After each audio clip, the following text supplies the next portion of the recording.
Hello. How are you doing? I hope you're having a great day.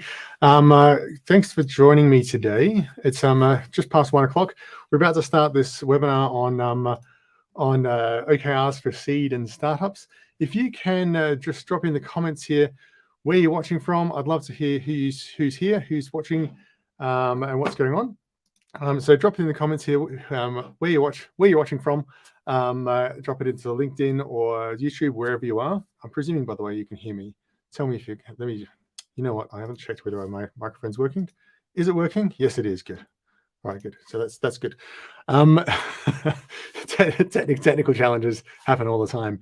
Okay, so drop it in the comments where you are and where you're looking from, and why are you here, and what do you want to learn? Like, what's interesting to you?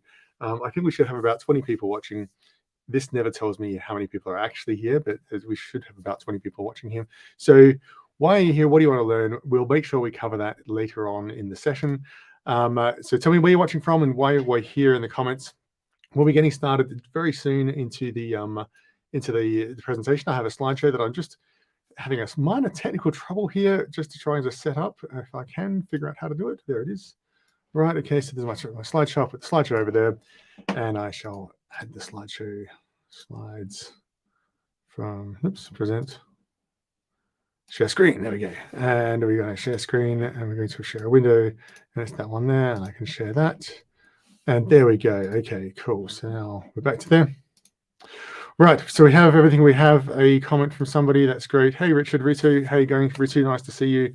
As I said, anyone else who's watching, please drop a line to say where you're watching from and why you're here, what you're interested in, what you want to know.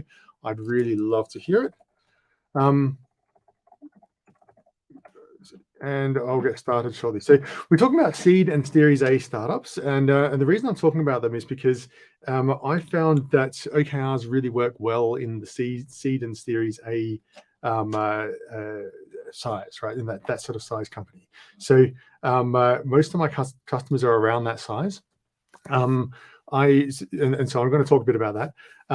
And we're going to get started on this. So this is not necessarily for companies that are specifically have had a seed fund investment recently or a Series A investment recently, but companies that are around that stage of their development. And this might be because they've had internal funding, they might be self-funded, they might have gone through Series B, C, and whatever, but they're still relatively small. But it usually tends to be people around that, sort of somewhere from 20 people, maybe 10 people even, up to 80 to 200 people, that sort of scale, and what's going on. And the reason why OKRs are really helpful, let me just see if I can put this on the screen a bit bigger. There we go.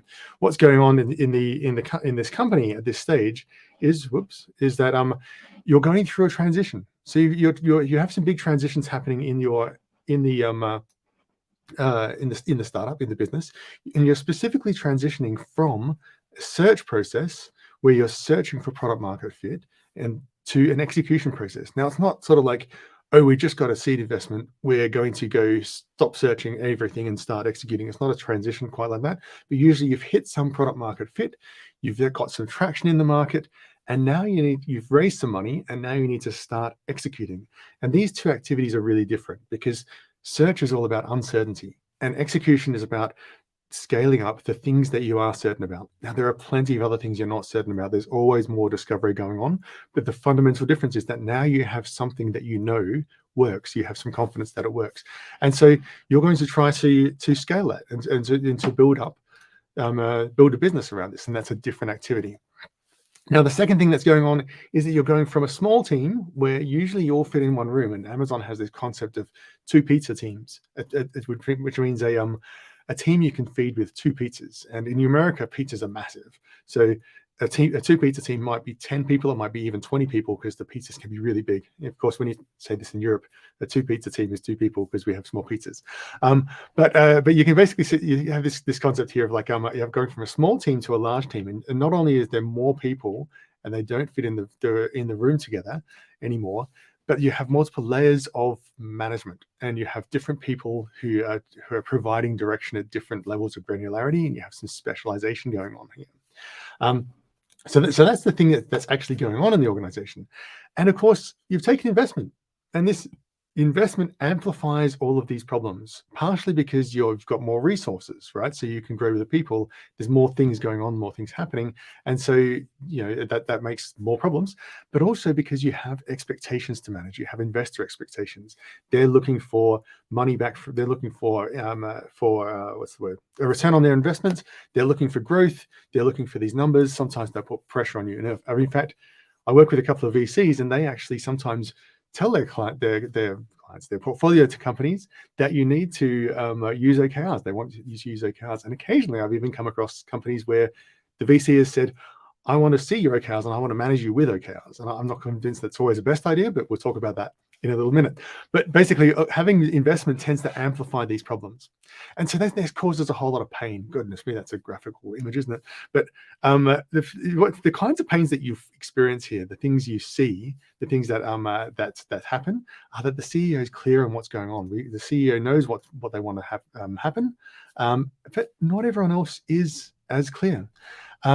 And others not as clear on what they want to do, and this results in a lack of focus. Now, we have huge ambitions. Every startup that's growing, especially one that's raised money from venture, has huge ambitions, right? And so this causes a lack of focus because now we're trying to do lots of different things. We have misalignment. We have different teams trying to do different things in the organization, and sometimes these things conflict. Now, this happens not just because people naturally have different ideas, but because we don't always understand what we're trying to achieve as a company. So then we have our own ideas and we go in different directions. We end up with poor communication, and people complain about this. We end up with disengaged people, and we end up with micromanagement, and all these sorts of things start to happen, and you start to feel this pain in the organization. And so that's the pains that happen. What happens next, of course, because of these pains, is that you have some consequences, and the consequences are slow execution. The wrong things are getting done. People start to leave. There's potential unrealized, and there's failure, and companies can fail. So these are the things that you really want to avoid, and this is what's happening in many growth stage startups. Many startups in that seed and Series A.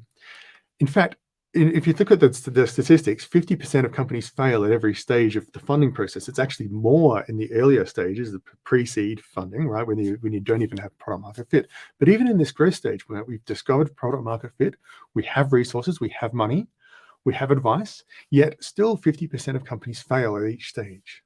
So this is a real problem, and the kinds of things that you will notice before you get to that failure stage are these things. These are the pain points that are happening: this misalignment, this lack of focus, CEO being clear, not everyone else is clear, and so on. And you get these consequences that you start to feel. This is like the actual outcomes. So this is so common that it actually has a name, and the name of this comes from a guy called Hiroshi Mikitani, who's the CEO and founder of Rakuten, one of the biggest e-commerce companies in Japan. And his rule, it's Mikitani's rule. He says every time a company triples in size, everything breaks. And what we mean by that is everything breaks from he will talk about, like, the payment systems breaks, the billing systems breaks, the expenses systems, the HR systems, the management systems break. And all of those things break every time a company triples in size, because every time you triple, you get more and more complexity. And this complexity comes along and means that you now don't know whatever you were doing before worked well when you had 10 people, but now you've got 30 people. And it doesn't work well anymore. And so you have to change all of these systems every time you triple in size. But there's a sort of interesting corollary to this, which is that if you copy someone who has, you might be copying things that are for companies that are already triple your size or more, maybe 10 times your size. Maybe you're copying Google, for example. That's not going to work, because the solutions to their problems are different to the solutions to your problems. So you can't always just copy what someone else is doing blindly. You need to actually tune it for your own organization, because what you're doing here is everything breaks because you have specific problems at your stage, and you need to solve those specific problems. And even OKRs break at every stage. Every time you triple in size, the way you're managing, including your OKRs, including how all that's going, will break. And so you need to sort of reset that on a regular basis. Now, I'm going to go into, I'd love to hear any comments or questions from you guys. If there's specific things you want to hear, I have some notes here that I put on the presentation. So this is basically the things that I suggested would be the agenda. I'm going to just talk about these items here: when to start using OKRs. But if you have a question, just feel free to throw it into the comments, and I'll try and pull it onto screen. The fundamental thing is when you want to start working with OKRs is start with the problem that you have and work backwards. So just because you've heard that OKRs are great and that some other companies are using them is not a good enough reason to start using them. In my view, I don't think that's a good enough reason. What you need to do is go, okay, I have a problem. Something's not working. I'm discovering that people are not communicating well. I'm discovering that we have a lack of alignment. I'm discovering that we have lack of focus. We don't seem to be executing fast enough. All those pain points that we have, those are good reasons to start using OKRs.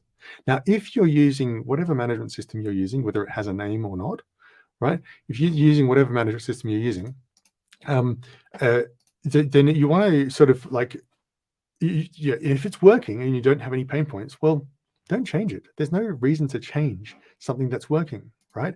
You want to start with the pain points and the problems you have and then implement a change. The biggest reason for this is just like with a startup, just like with your market, you want to look at your customers and say, well, do you have a pain that is worth solving here? Because you're going to ask them to spend money and change their behavior to use your product.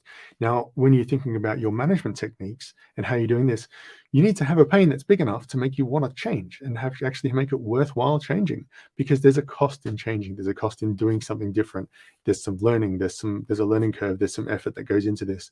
And if you don't have that pain that you actually want to solve, you're never going to actually get the results because there's no motivation to do it. So start off with the pain, right? Start with your problem and work backwards from there. So if you have a problem that you want to solve, and I've talked about some of the problems at the start, then use that as your motivation to start using OKRs. And as I say, if your system works and it's continuing to work all the way up until you're 30 or 100 people or whatever you're up to, or 2,000 people, keep doing it. There's no point in just adopting something for the sake of it. Focus on problems that you actually have. Second comment was about OKR's top traps. This is the second thing that I want to talk through. So I'm going to go through a series of traps and just talk about how to avoid these traps. And these are things, and I'd love to hear from you guys. If you have traps that you're aware of or that you're worried about falling into, we can talk about them. But these are my OKR top traps. The first one I've kind of alluded to already. The first one is copying Google. And this is the most common trap,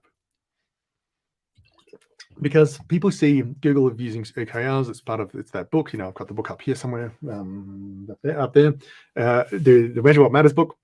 People they read that book and they read how Google does things, and they think, well, Google is very successful and John Doerr is very successful, so we'll copy what they're doing. And we do this the exact same thing with other startups. And we hire someone from one startup as a COO or a chief of staff, and they've been doing OKRs in a particular startup in a particular way, and so we just replicate it and do the same thing here. And the problem with this, as I said before, it's basically that you're not solving the problems that you have. You're solving the problems that Google has. And Google is a 190,000 or 150,000 person company. They've been doing OKRs for 25 years. They have people who've literally at VP level and higher. They have people who spent their entire career at Google doing OKRs. They're executing a high margin, high growth, high profit business, and then they've been doing it for 20 years and they know their business model. It's a very different situation to what you guys are at when you've got a company that's 20 people or 50 people or 100 people, right? So don't copy Google. And the secret to this, it's interesting, my coloring is going a bit strange. But the secret to this is basically, rather than copy Google, start with where you're at and try and solve those problems and adapt the pieces from the OKR system that work for you. There's no point in doing this if there's no problem for you. The second problem is too many OKRs. And this is something that I see very, very commonly. People go, okay, let's do OKRs. And we use OKRs all over the place. For every single manager, every single person has OKRs. And we have OKRs for every team. And we have, sometimes I've had one customer who had, just at company level, they had 16 objectives, right? And it just, people's heads explode because there's too many things to think about. But even if you just have lots of different sets of OKRs around the place in the company and everyone has them, think about what experience this is for the average employee. The average employee has 2 layers of management, let's say. So they've got, maybe they have an OKR for themselves, they have an OKR for the manager, they have an OKR for their manager, and an OKR for the company. And then there's an OKR for the product they're working on, or the project as well. Now I've got only 2 or 3 objectives for every area here. But when I look up at what I've got to look at, and I've got a couple of stakeholders to look after, there's 25 different objectives to look at here, and it's confusing. So don't have too many OKRs. Don't use OKRs and duplicate your management structure with OKRs. Don't use your management structure to define how you're structuring your OKRs. Use OKRs where you feel you need them. And we will talk about that in a bit as well. But we use OKRs where you actually have a problem to solve, which your other systems are not solving. And so usually this means starting with company level OKRs and then going down to, I'm going ahead of myself a little bit, but going down to different organizational units, right? Different product lines usually is the best place to do this. But don't have too many OKRs. Just start small and use them only where you have a problem that you actually want to solve, where OKRs can solve that problem. Third thing, I kind of alluded to this as well already, but OKRs for everything. We use OKRs for business as usual. We use OKRs for sales. We use OKRs for operations. We use OKRs for engineering, and we use OKRs for product and everywhere. And there are just situations in a company where you don't need to use them. And I've got a whole question on this in a minute, which is basically about where to use OKRs and where not to. We'll talk about it. But the idea here is don't use OKRs for everything. Consider OKRs to be one of the tools that you have in your bow. You have a series of different tools that you have in a leadership bow, and OKRs are one of those tools. The fourth problem that I see really frequently, and the fourth trap that I think is a really tempting trap, is to see OKRs as something to start at the bottom with. We start, like, either a team starts with them, an individual team, or the management decides, let's do OKRs, and I want everyone else to have OKRs. But we don't have OKRs for ourselves. We don't have OKRs for the company. And starting at the bottom like this, yes, OKRs are helpful to engage people at the bottom and to have input, but you actually want to lead from the top.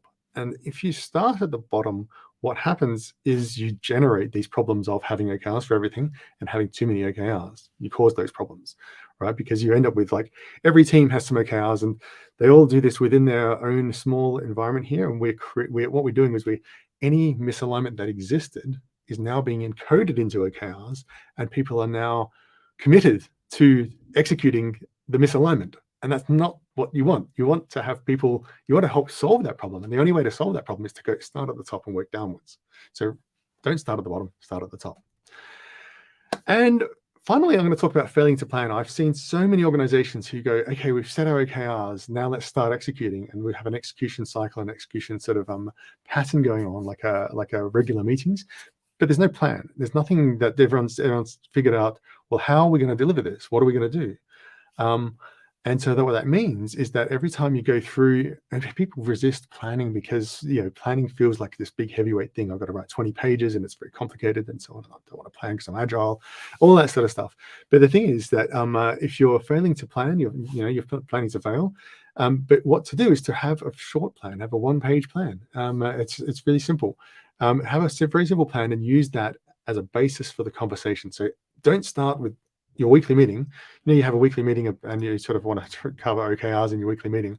Don't just go through the OKR list. Go through the plans. Go through, what are we planning to do and how is this helping us deliver our OKRs? And that plan becomes a baseline that you can change, right? So now you have something to change from. You can assess changes, you can decide to change, and now you can be modifying it. The trick is not to see your plan as a blueprint. It's not a blueprint. It's a starting point for change, right? Okay, oops. This interface is cute, but it does have some things. Right, when and where not to use OKRs, right? When and where not to use OKRs. Now, this is, again, I alluded to it earlier, but OKRs are one of the tools in your management bow.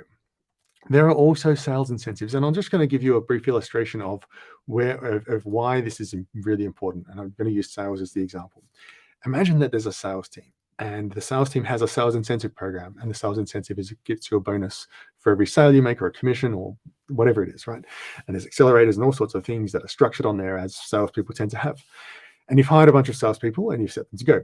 And then you say, okay, sales team, we're also going to have some OKRs.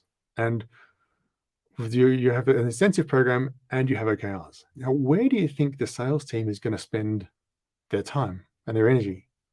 It's going to be on the sales incentive program, because that's where they get their money from. So they'll spend 98% of their time on that selling, which is actually what you want. It's the right thing. And only a very, very small amount of time on the OKR. The OKR might be something like change the sales method, or improve the pipeline, or something that is helpful, or add a second product in there, or do some discovery work, or whatever it is that we're trying to do, right? But if there's no incentive to do it, then they're not going to do it much. Now, people solve this problem by either duplicating the incentive plan into OKRs. So now they say the same thing, but why do that? It just causes confusion. Or having separate things, but then being frustrated that the OKRs are not getting done. So the thing to do here is to focus in on the fact that I have a sales team and I want them to be incentivized to sell, and I want them to sell. So we structure that system to make them do that, and that works really well. And so we'll focus on that, the sales incentives, and maybe we add on top a little sprinkle of an OKR that I want also in your 5% time to do some other changes that I want you to make, but use the sales incentives. Similarly, you have things like metrics reviews. If you have an operational team that's doing the same thing every week, you don't need to define a significant change for most of their work. Most of their work is doing the same thing every week, and you want to review that in the metrics and then generate actions to fix things that break and get some insights. And maybe you have on top sprinkle some OKR dust, right? Which is like, okay, we have this, we're doing customer support, we have our ticket close time, and we're trying to track all these things, all these metrics that are really important, and that's most of our work. But also we want to implement a project to reduce the first response time from 2 days to 3 hours, right? Significant change, we might have an OKR for that. But you want to use metrics for most of the things because that's where the machine's going. And if you think about most organizations, especially as they go into that execution mode, actually what you're doing is building a machine, and the machine should operate, and that should be business as usual. And you want to drive most of your machine with metrics, just for regular metrics, and just keep this machine going and operating and slowly improving. And then you want to have change coming in from OKRs. Discovery work, we alluded to it a little earlier on with the difference between the search cycle and the execution growth phase. Discovery work doesn't necessarily fit that well into OKRs because people tend to have a habit of writing an OKR that says, that encodes the solution that you want, what you want to discover, as opposed to the answer to the question. If you like, it's a bit complicated there. If you ever want to talk about that, let me know. But basically, a lot of discovery work doesn't fit that well with OKRs. It's more about you might have OKRs to guide discovery work. But try not to just have your hypothesis tests as OKRs. It doesn't tend to work that well. And finally, the other thing I want to say is performance management. So many people use OKRs to manage performance, and they fail on both fronts, because what's going on here is that when you're doing this, people are usually trying to take the subjectivity of performance management and make it objective with an OKR by having individual OKRs and so on, which I don't really like individual OKRs, but you try and put performance management there and say, okay, well, if you hit these numbers, then you're performing well. But what's really going on here is we're taking all the subjectivity that we would have in assessing this person and putting that at the start of the quarter when we have no context. So you just accept that performance management in the most cases, except for heavily operational and heavily sales type roles, most performance management is subjective, and you need to be heavily involved with people. You can use OKRs to make sure you're getting involved, but you want to make sure that the OKRs are all about delivering results and delivering the best possible results. And then separate to that, you assess performance, like given the constraints and the challenges that we had and what we learned, was your performance good? And how am I assessing your performance? So do that separately. Think about performance management as a separate tool to OKRs. Think about sales incentives and metrics reviews and discovery work as separate tools to OKRs. OKRs are really about change. So use OKRs for change. Generally, this means like start at the top. What's your strategy? What changes do you need to make? And now figure out where those changes need to lie in the organization. And that's where those OKRs will fit. Working with investors and VCs. Basically, think of the right tool for the job here. If you're working with investors and VCs, you want to make sure that you're using the right tool for the job. Do I even have? Oh, there we go. OKRs are about getting results. So realistically, OKRs are about how you work inside your organization and how you generate the results. They're not ideal for managing your VCs. Right? Many VCs will say, we want you to use OKRs, at basically saying, like, if you think of the sausage making analogy, they want the sausage, they want the sizzle of the sausage. And OKRs are how you make the sausage. And they might say to you, we want you to make the sausage with OKRs. Right? We think this is a useful way of doing things. That's great guidance. They might like to see this and see how the sausage is being made, right? See what you're doing, because I think it's helpful for them to be able to give guidance. But don't use OKRs to manage your VC's expectations, because unfortunately, whether they like it or not, whether they understand it or not, if you have a stretch goal or an ambitious goal as your OKR, they will take that as a baseline, because that's just what happens. Even the ones that are familiar with OKRs So I strongly recommend not doing that. I recommend working with your VCs with a separate deck, an expectation management deck. You can share your VC deck with your team, and you can even share your sausage making OKR decks and things like that with your VCs. That's fine, but your actual VC management interactions need to be separate to your OKRs, right? You want to be able to talk to them about the metrics that they care about. You want to talk to them about what your plans are, what your roadmaps are, what your vision and strategy is, and engage them on solving those problems. Most of the benefit of what you'll get from your VCs and your investors is about strategy and about holding you accountable for delivering results. Whereas OKRs are about execution and actually how you go about getting things done, how you deliver those results. And VCs don't need to be involved in that. It'll probably just confuse the issue. So if your VC does demand that you use OKRs in communication with them, what I suggest you do is separate these out. Have OKRs for your organization, and then a separate set of expectation setting OKRs for your VCs, so you're solving these problems separately. And finally, I wanted to talk about why the CEO needs to take the lead on OKRs. And I sometimes say here that a CEO needs to take the lead on OKRs no matter what, even if they're not using OKRs. Now, why is that? The fundamental thing is that it's the CEO's main job. It's a major part of it. A CEO is there to make sure there's money in the bank, to hire great people, to set direction, like set the strategy and the vision and that kind of thing, make sure there is a clear one, and then to execute. And these four things are pretty universal in organizations. This is what CEO's job is.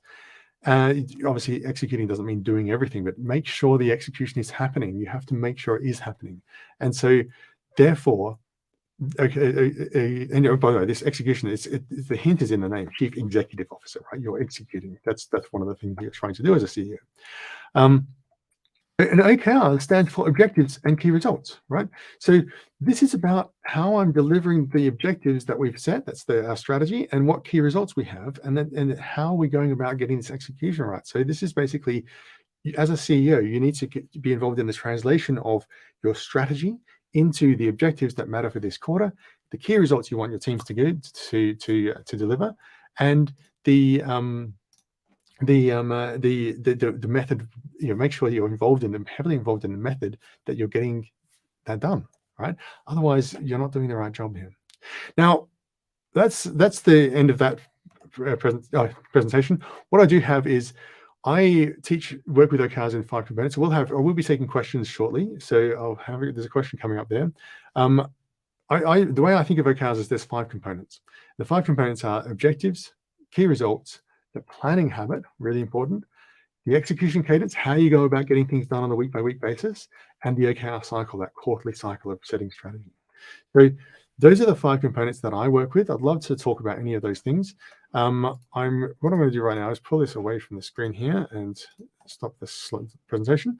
I will just wrap up with a couple more slides here, and then I'll go to the slide. I have to unfortunately share this again. Share screen. Where's my window? There it is. Right. So I'm just going to briefly tell you a bit about me, and then we'll go to questions. So these are the companies that I've worked with OKRs. For some reason, there it is. It's there. I've worked with Google, obviously. I've worked at Amazon. We used OKRs in some of the teams I was there at. I've consulted for Deloitte and SAP and a few other big companies, but mostly I spend time with unicorns and growth companies. ManyPets, Bitmovin, GoE, Zempus, GivePanel, Modern Synthesis, Soul, and Speechmatics. I've worked with all the CEOs of these companies and their C teams and their management teams to either fix their OKR implementation, to help them with it, or to start using OKRs, whatever it is. And in many cases, we've got great results. I can't talk about the results in detail because that's usually confidential to those organizations. And we certainly work through, in most of these companies, accelerating their execution, removing a whole lot of stuff that ended up, we discovered was not useful, and using OKRs to set a strategy. It was a really interesting experience for some of these organizations. But there's certainly, in all cases, we're getting much faster execution, and we're getting the results better and better focus, and people now understand what they're trying to achieve. And so the people's brains, who they've employed, the employees, are now engaged in solving the problems that matter for the organization. On my website, you'll see a whole lot of testimonials. You can have a look at these. I've got testimonials from customers because they're happy with my work. So have a look at that if you're interested. If you want to work with me, I have a money-back guarantee for growth stage startups. So feel free to ask me about that. But things that I do consultations, I do coaching, I do retrospectives, discovery, and OKR launches and relaunches. So those are the things that I do. It's now time for questions. If you want to contact me, the best way is actually on richardrussell.co or on my LinkedIn. Either way is fine. Now, I do have a question from somebody, but I have one here which was earlier presented on the on LinkedIn. So if you do have questions, just drop them on there. This is one of the questions that came up from Alex Belshar. So Alex Belshar, I hope I'm saying your name correctly. How does OKR relate to waterfall project planning versus the Agile approach? Is OKR better suited for one or the other? And which parts better be set in stone, and where is it okay to course adjust while using OKR? I think this is a great question. So to me, you can use OKR on either waterfall or Agile or whatever you're doing. It's kind of fine.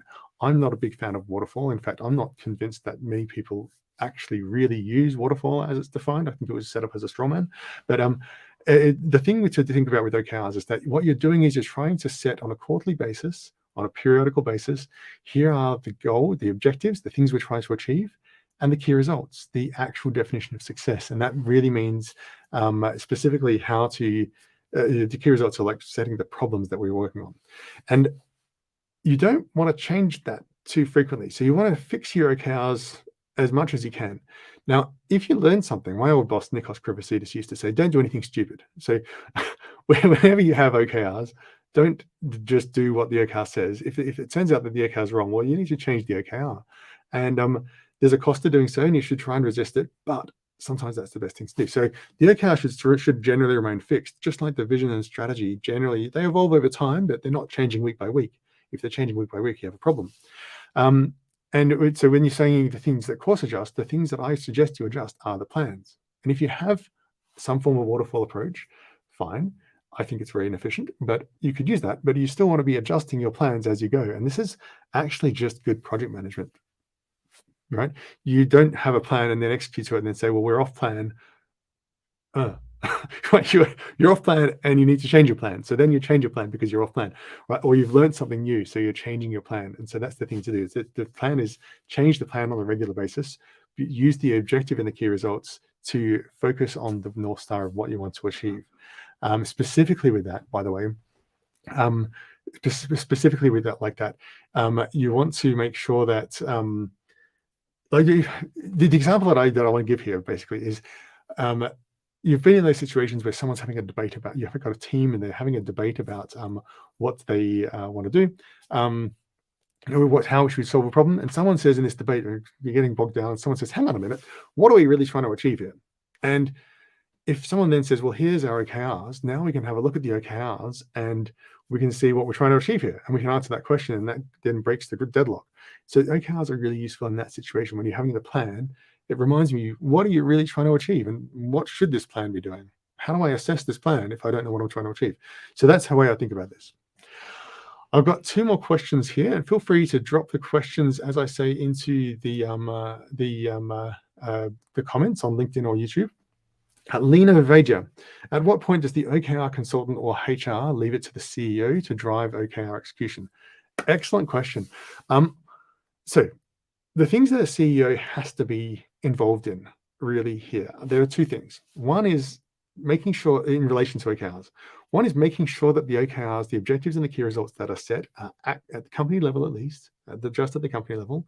You can delegate the rest, but at the company level, the CEO needs to be absolutely certain that this correctly describes the strategy, because that's what's going to get executed, right? So the CEO must be involved in what are the objectives for this company and how am I making sure this is, does this represent what we want to get done? Because that's part of the CEO's responsibility. So they must be involved in that. The second thing is they must ensure that there is a process to get this done, to get execution. Now, when you say to drive OKR execution, there's two ways of thinking about that. You could be talking about the OKR process. Someone else can drive that all the time. You can have a chief of staff, you can have a chief COO, you can have an OKR champion, you can have HR. whatever you want to do. So yeah, someone can drive that, the CEO can drive it. I do find that having someone external driving it really helps, especially at the start, but just in the process side of things. But I think you're talking about OKR execution, like how do I make sure things are getting done? Now, all of this can be delegated except for one thing, apart from the setting of them, making sure we're happy with the setting of them. The one thing that the CEO must be involved in is making sure that there's accountability for this. And the accountability is not simply a matter of like, what is the number on the OKR and did you achieve the number on the key result, right? That's a bit naive. Accountability is working with the people, being close enough to them to understand what they're doing and what barriers they're coming across, what constraints they have, right? Working with the people doing things, and then being able to assess whether they're putting the right effort in and doing the right thing, and holding people accountable to doing the best they can. Now, if the objective turns out to be overly ambitious, and it turns out there's new constraints, such as we had a pandemic, goodness knows, or we have a economic crisis, and so therefore various things stop working. Well, it is what it is, and you've got to hold people accountable for doing the best in that situation. It doesn't mean holding them accountable to delivering things, but that's the thing the CEO needs to do. Everything else, running the meetings and all sorts of other things, apart from that accountability part, everyone else can be delegated to them. And you're quite asking the question: at what point do they leave it to drive OKR, to leave the CEO to drive OKR execution? My vote is actually that you make sure that the CEO is not just a sponsor, but directly and heavily and deeply involved, and directly involved from the start. So you don't leave it to them, you assist them in driving it. So because it's their project, right? It has to be their project.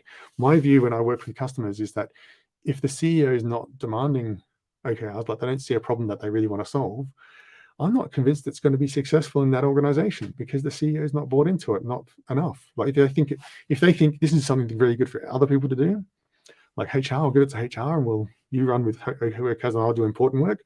I don't think they've really got the idea of what OKRs are going to be doing for them.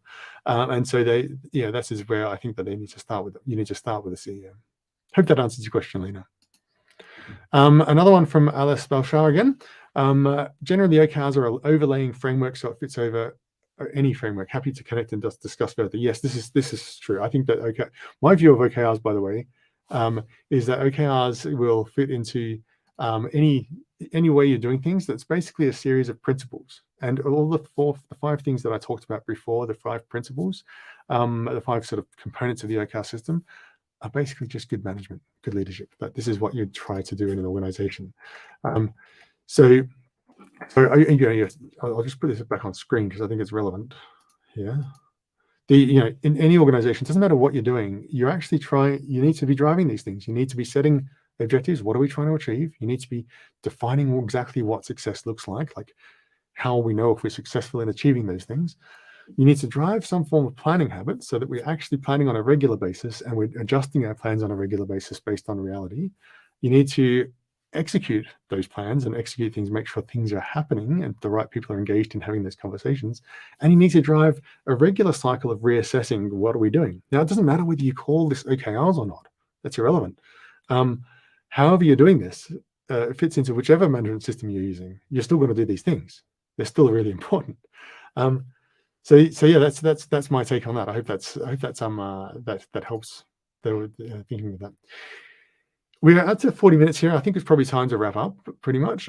If you have any further comments, feel free to drop them in the chat, in the comments. I will respond to them directly later on if they don't appear on the screen now.